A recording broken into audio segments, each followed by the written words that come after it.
Hello, beautiful ladies and aspiring, emerging, or seasoned leaders. Welcome to the premiere episode of our Queenly Leadership Series, Rise, Align, and Reign. Today's topic is all going to be about purpose and positioning. So, I am your host, Miss Tanisha Woolley. I am a purpose and soul transformation coach and creator of the Leadership Renewal Experience.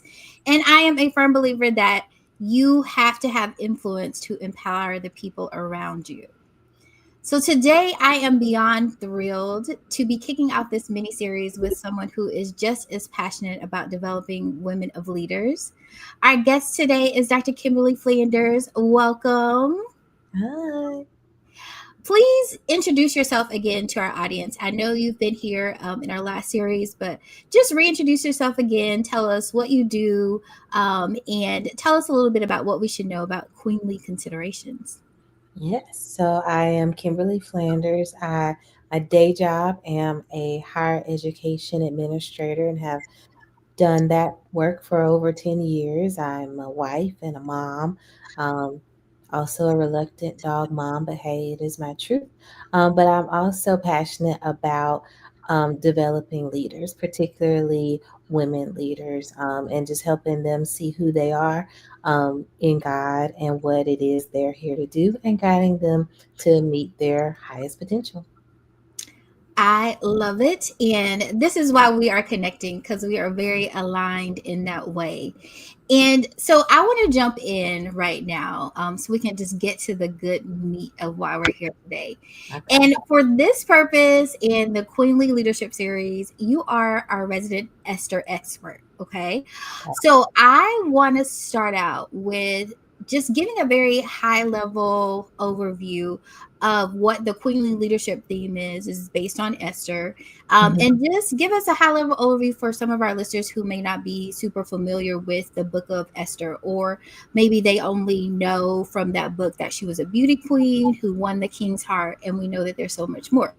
So, give us a quick overview of what Esther's story is.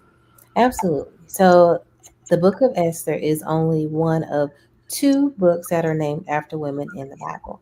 And so for the book of Esther, the focus is on this young woman who was an orphan, um, who, was a Jew in a time when, they were in exile.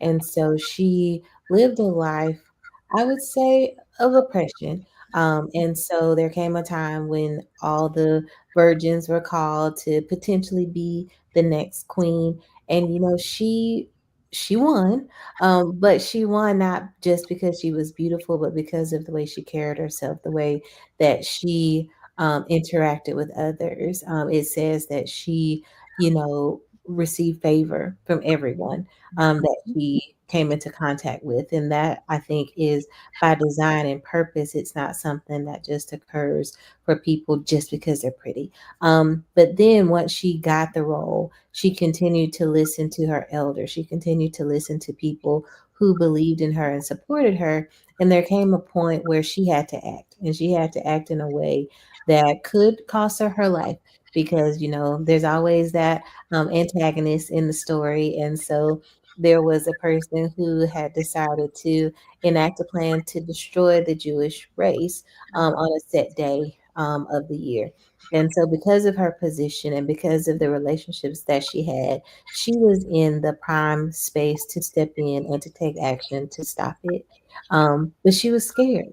And, as leaders, sometimes we think, oh, well, a leader is never scared. A leader knows exactly what to do every time. And she shows us in the book that that's not true, but we still have to take action anyway.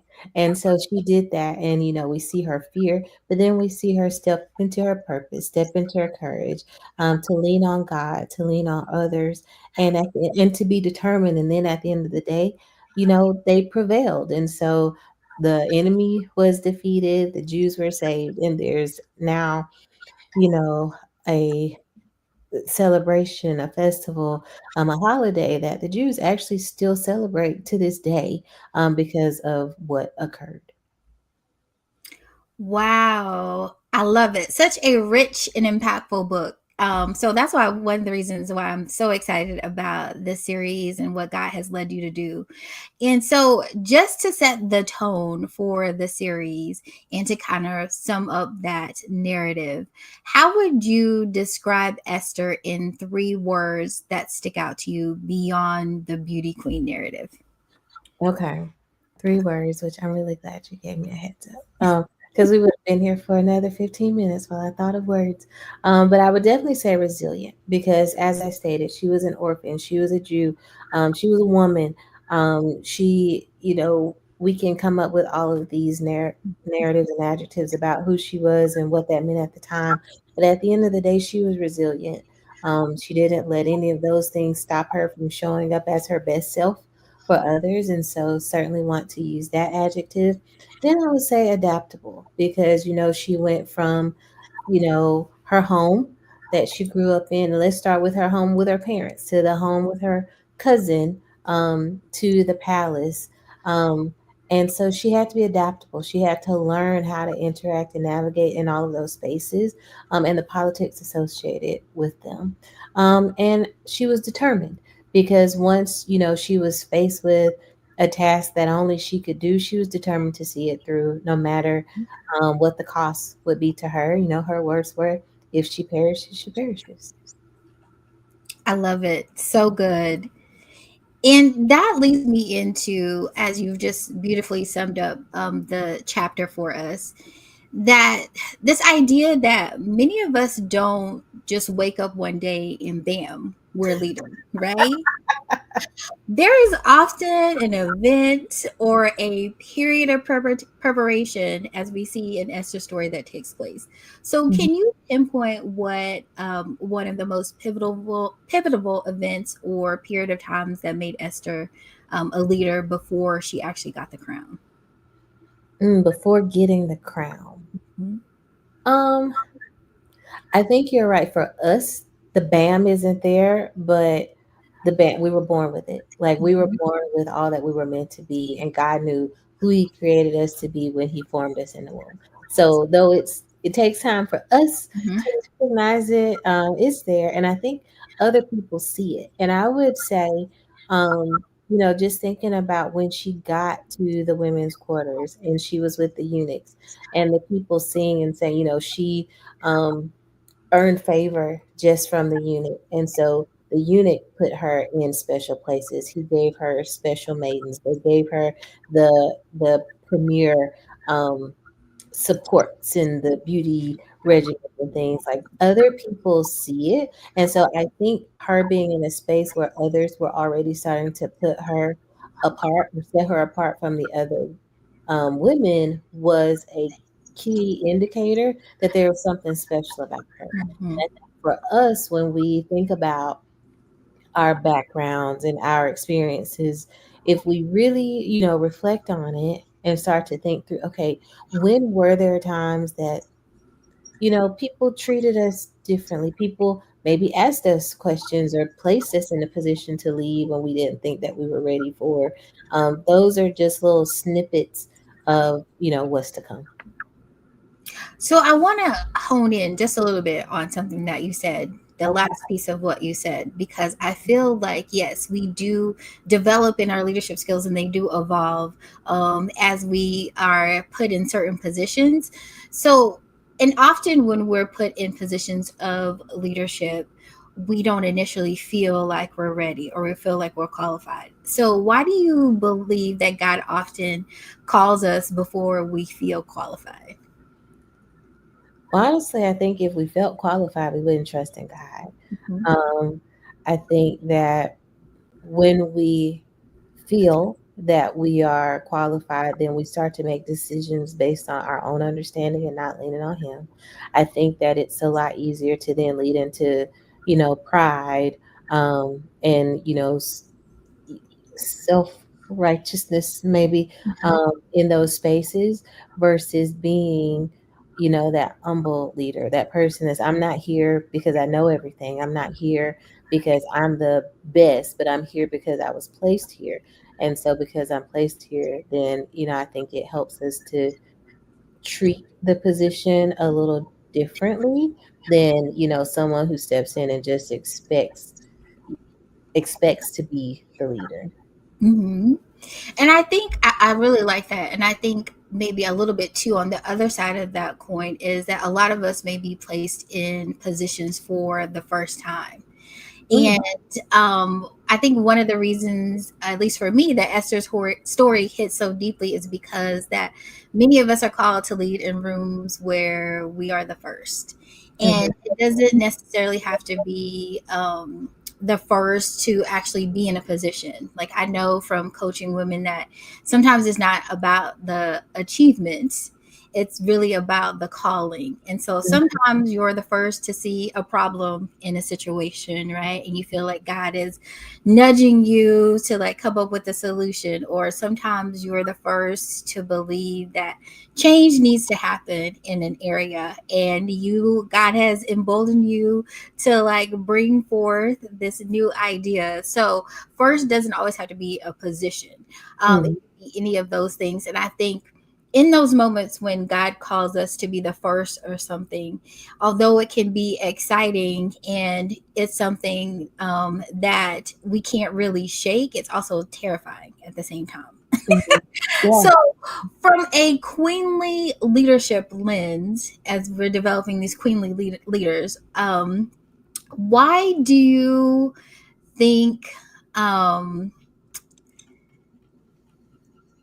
I guess why do you think that we it's so terrifying to embrace something that is a God idea and that He's given us? Because it's different from just regular, like, oh, okay, I could do this. Like, I'm talking about those strong urges that you have, like, every day, like, God nudges you, and you're like, oh, okay, this keeps coming back up. Like, I keep seeing it. Different people are telling me that, they see this in me, or this is something that I could solve, those kind of things. Mhm. Um, well, one, we've heard it said, and I think in some cases it's true, but you can't be what you can't see, right? And so I think we have that narrative in our minds that, well, I've never seen it before, so how can I do it? But I think we have to remember that there's nothing new created under the sun. Just because I can't see it or haven't seen it doesn't mean that it doesn't exist and I can't make it. But, we have the fear of failure, the Mhm. fear, is this really what I'm supposed to be doing? Am I really hearing him, or is this just me? Um, what makes me think that I'm the one to do it? Um, who am I, to be to have this idea? So, we have the ideas of imposter syndrome or phenomena. We have the ideas of, um, a poverty mindset. Like there's so many things that we have based on our past experiences, that could answer that question. So I don't know that we would have time, but if you think about a child, a baby, they don't have any of that. Like they think they can fly, they think they can run faster than an adult. Your legs, your body is shorter than my legs. There's no way you can run faster than me. But they don't understand that because they haven't, had failures or setbacks. So I think there's just so much that comes against us to make those ideas difficult to accept. But I think too, we have to, going back to the previous question, I think too, he places us in those positions because we're more malleable when Mhm. we don't think we're ready. Mhm. Um, and we're open to those teachable moments. We're open to learning. We're open to grow. And so I think we have to be both. Like, Mhm. and some people, there are some people we know, oh yeah, I got it. I'm gonna do it. Like there are those Mhm. people, and I'm not gonna say I envy them, but I love that for them. But for some of us, um, who I think have major gifts, Mhm. history and life has quieted us. And so, we have to be mindful that there's a reason why we have those and they didn't come from the inside. Mhm. So Mhm. I think that it's, knowing that there's an attack there and recognizing what it is and moving past it, because the more hesitancy we have, I think it may speak to the grandness of what the outcome will be. Absolutely. And I think that, God is very loving and he's very patient, with us. And so he knows our little fear buttons that we Mhm, have. And mhm, so when he grants us these big God ideas, I think that he's also very much there to help support, guide us, and carry us. And I think that sometimes it may be so overwhelming at first that we kind of lean into that fear side of it. But we know the opposite of fear is love, right? Which is where God is. And so, in those same moments, what would you say that someone could look for as signs that God is positioning them for a greater influence? Because I believe at the same time that He's calling us, He knows that He needs to reaffirm some of us. So there mhm. are signs that are there. So, what are some of those signs that we can look for? One, listen to messages.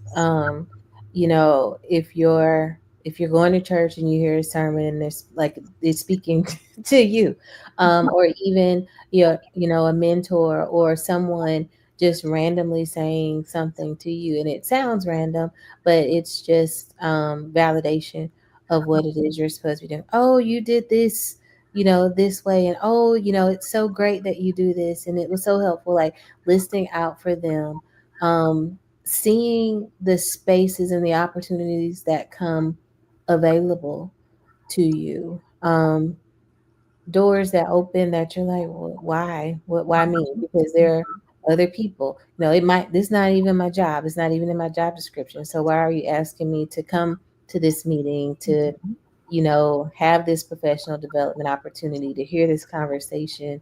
So just thinking, even songs, Mhm. um, as you're worshiping, if there's a song, I put my playlist on, what is it? What's the when they The sh- repeat.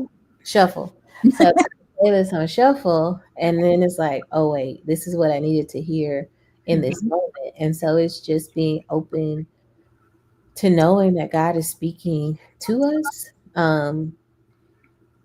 And yeah, and then just trusting in yourself too, I think. Mhm. Mhm.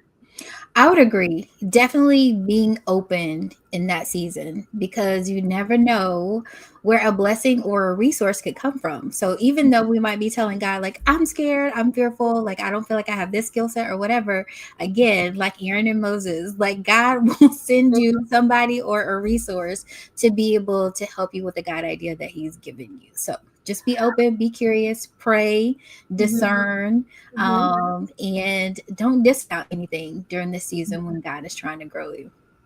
And I would add, find those trusted people and talk to them about it, because, if they're like, yeah, you can, like, sometimes you have to have those conversations to hear externally what you think, and sometimes you have to go directly to the source and ask for it versus just wait. Hmm. Absolutely. So let's hit another topic or a theme I think we see in Esther is that the how she makes decisions, Mm, right? And we see in the story that some shifts have to happen immediately mhm, because there are palace orders, there are urgent edicts, and then there are other decisions that require prayer or wisdom, mhm, discernment, depending on timing. And I mhm, think that's very relevant for leaders today because that is something that is very real when we talk about decisions and change. Because sometimes, our executive leadership may say, okay, you have to move on this now, like make it happen. mhm, And then, there are other times where you might feel like you're in a position that you have to make a change, but you are listening to the Holy Spirit, and the Holy Spirit may say, not yet. Now is not the time. So, how do queenly leaders discern the difference between when to move fast and when to wait on God? mm. That's good. How do we? Well, one, I would say being mindful, regardless of the speed at which the decision needs to occur, being mindful of the information available. Hmm. Um, if the building is smoking, you need to get out of the building. Like there's no point in Please. thinking about it. Like Never we start already reading it. talked about that one. Get out, you know? Um, and so it's knowing the context. Like, okay, something is wrong, something needs to change, something needs to happen. This is the discernment that God has given me. This is the decision that needs to be made. Let me take action to avoid any further damage to people, or to move forward in my purpose. And sometimes there's this urgency too that we feel internally. And if you feel that and you're discerning that it's God urgency and not fear urgency, then yeah, you need to move. On the flip side, it's like I would I would probably say things that come externally definitely might require, additional discernment. Like, okay, there's this opportunity. Well, is this the right opportunity for me? Is this door opening to move me towards you, God, or is this an opportunity that's going to take me away from you? Is this opportunity going to strengthen my relationship with God? Is it going to strengthen my family? Is it going to strengthen the purpose that I have? Or is it just because it's a promotion? Is it just because more money? What does it do, not for me, but for the purpose that you have? And is so those types of decisions, I think, definitely, require that prayer and the meditation and really digging into what God has for you. But sometimes God's like, I already told you what to do, so do it. Yes. And Mhm. I think something important you said there, which is, one of my favorite subjects in the heartbeat of my coaching practice is purpose. And Mhm. I've definitely been in plenty positions before where I've had to make some life changing decisions based on, like, do I feel like this is rooted in my purpose? Mhm. Or do I feel like, I'm going for this because I want the promotion or the position or whatever? And so, knowing your purpose is critical, I think, to helping you discern. Because also, when you're making decisions and when you're a queen, when you're leading in a queenly manner, it's also about reputation, right? Mhm. So it's also about what reputation are you cultivating for yourself. What is your decisions reflect in who you're becoming as a leader. And Mhm. so I think that's very important to consider. And I don't believe that any of this is random, right? As we just talked about, that, we are positioned in places for a reason. And when we talk about leadership, it's not just a position. You Mhm. can lead from any position, any title. You can be leading at work, at home. And so all of this really is relative to you cultivating your own queenly leadership practices, as we are talking about. And so when we talk about being positioned on purpose in whatever space of life we're in, but specifically professionally, how do you, how would a professional woman know that it is time to stop shrinking in who she is and really time to start stepping up in her calling and making some bold moves and decisions and stepping out on faith and really growing into the leadership opportunities that God has for her? Hmm. So a number of things, and I'm thinking about my own journey. One, am I bored? Like, am I literally just coming to work, getting a paycheck? Am I learning? Am I growing? Or, not? And if the answer is no, then it's probably time. If the decisions, the directives that are coming down from, as you said, executive leadership, um, is, I mean, use the term irksome, but not so much irksome, but just like, and a lot of, we all, I don't know why they did that. That it makes, like, we have that. But if it's a continual, why are we making this decision? What are we working for? And you start to see that the direction of the organization or the department is no longer in alignment with where you believe, then maybe it's either time that you rise or you step away, so that you can lead towards the direction that you think people should go.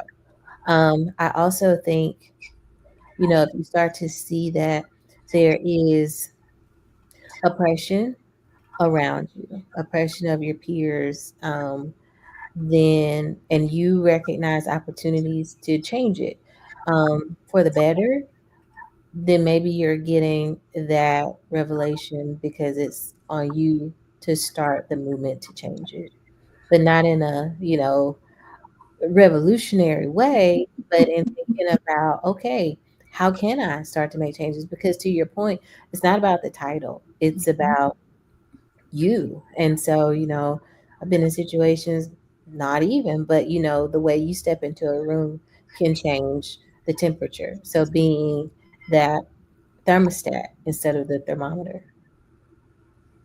That is such a mini word in itself, right? How do you step into a room? How do you show up? Hmm. And the way that you step into the room and show up can influence the atmosphere. Hmm. So I think that is a good note, y'all. This collaboration, as you can see, is more than just a conversation. This is going to be a transformational journey. This is just the premiere episode. So we haven't even really dug into the heart of the matter for episode 1 and 2. So if you all, yes. But if y'all were listening, she was just dropping in the consideration. So just keep watching. You're like, wait, she said, so great job. Great job. I love what you did there. So let's go there. So what can the listeners expect for the rest of this mini series as we really dive in deep to the 10 principles of the Queenly Considerations framework? So, we talked briefly about the story of Esther, and in my studying of the story, I identified more than 10, but 10, to make it definitely digestible, there are 10 considerations. And it's really broken down into two categories: who we are as queenly leaders and what we do as queenly leaders. And so, in the first episode, we'll talk about who we are. And so we'll talk about that motivation and the pre-preparation, the preparation for becoming the leader, the reputation, like I like the way you dropped the nuggets, and then the interrelation necessary, because leadership, though it can feel lonely, sometimes it is not. It's not an individual sport, and so focusing on those as the first five, and then in the second episode we transition to what we do as queenly leaders. And so really thinking about deliberation, and so how we make decisions, but then not only do we make them, but then how do we communicate? So communication with others, implementation, putting the plans into place, celebration, and then documentation. So I'm really excited because it's not linear. One doesn't come before the other, and you might be dealing with all of them at once or just one. And so just definitely making sure that as leaders we keep these in mind and reflect on and act on them, because I feel that when we do that, we continually grow and develop. Okay, y'all. So y'all have heard the framework for queenly consideration. So if this has sparked something in you, make sure you subscribe to my YouTube channel at Purposely Made Life TV. That's Purposely Made Life TV, so that you guys can catch every episode and you do not miss one of these considerations. As y'all can tell, this is going to transform the way that you look at leadership. This will transform the way that you show up. This will help you step into your queenliness in this next season. And I think that this is just perfect timing as we are going into the end of the year and we're looking at, okay, what did I achieve this year? And maybe thinking about what do I want to do next year, and trying to wrap our minds around, okay, what is that gap? What do I need to learn? What principle maybe do I need to pick up so that I can improve more next year than I did this year? So, speaking of leadership transformation, if you guys also are looking for a strategy and faith filled experience where we will be walking through what that looks like and kind of breaking down the year and preparing for next year, I want to invite you guys to the leadership renewal experience that I'll be hosting. So, you can think of this as your own personal leadership development retreat. So, we'll set you up on how to be a leader in every area of your life, as I was speaking about, not just work, but all of those different areas really really make up who you are as a queen. And so that link will be in the show notes. And then, Dr. Kimberly, what can the women listening continue to expect from you on their journey? You have an opportunity coming up soon, right? Yes, actually, December 13th, 9:30 a.m. There's a virtual Queenly Considerations 101 workshop. So when we air the next podcast, we'll provide an overview, but if we want to go into more detail, we still have a few seats available for that. So go to queenlyconsiderations.com to register. If December 13th doesn't work, there are also dates available in January and March right now. Awesome. So, guys, we will be back on December the 6th with episode 1. And as you know, as you've heard, we're going to break down and dialogue around the first foundational qualities of the Queenly Leadership Series, who you are.